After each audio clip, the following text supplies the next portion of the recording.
حقیقی صاحب علم پچھڑتے چلے جا رہے ہیں۔ وہ علم دین جو قرآن و حدیث کا گہرا فہم رکھتے ہیں، جو امت کی اصلاح کا درد رکھتے ہیں، اسے اسٹیج پر جگہ ہی نہیں ملتی، کیونکہ اس کے پاس لوگوں کو جذباتی کرنے کا فن نہیں آتا۔ اچھی آواز اور سستا انداز راج کر رہا ہے۔ آج صرف ایک اچھی آواز، گنگنانے کا انداز اور عوام کو اچھالنے والے جذباتی نعرے بازی کا ہنر جاننے والے لوگ اسٹیجوں پر حاوی ہو رہے ہیں۔ علم غائب ہو چکا ہے اور ہوتا جا رہا ہے، اور صرف پرفارمنس باقی رہ گئی ہے، جس کی وجہ سے منبر رسول کی کھلا کھلا بے حرمتی ہو رہی ہے۔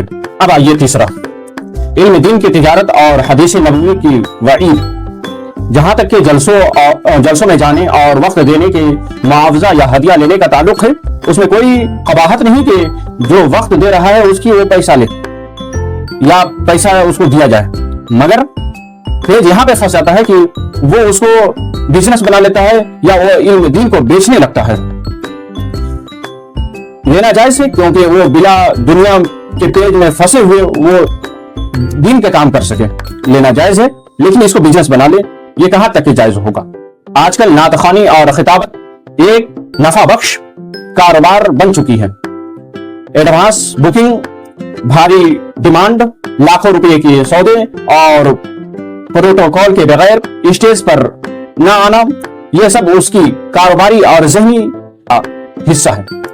یہ صورتحال اور اس خوفناک دور کی عکاسی کرتے ہوئے جس کی پیشن گوئی مخبر صادق نبی کریم صلی اللہ علیہ وسلم نے صدیوں پہلے فرما دی تھی، حدیث مبارکہ کا مفہوم ہے کہ قیامت کی نشانیوں میں سے ایک نشانی یہ ہے کہ جب علم دین اس لیے حاصل کیا جائے تاکہ اس سے ہم دنیا کمائیں یا عہدہ حاصل کریں، تو یہ سمجھ لینا کہ قیامت قریب ہے۔ دوسری وعید آئی ہے کہ جو شخص دنیاوی فائدے کے لیے علم حاصل کرے گا وہ جنت کی خوشبو تک نہ پائے گا۔ آج کا کاروباری لوگ اللہ کے رسول کے اسی فرمان کی علمی تصویر بن بیٹھے ہیں۔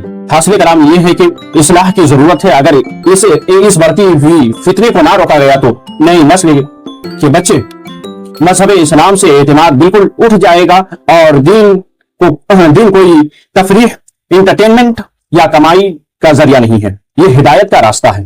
عوام کی کیا ذمہ داری ہے؟ عوام کو چاہیے کہ وہ چمکتے دھمکتے نعرے بازی اور کاروباری نعتخوانوں اور یا مقرروں کو سر آنکھوں پر بیٹھانے کے بجائے سچے، مخلص اور باوقار علماء کی محفلوں میں جائیں اور ان کی طرف رخ کرے اپنا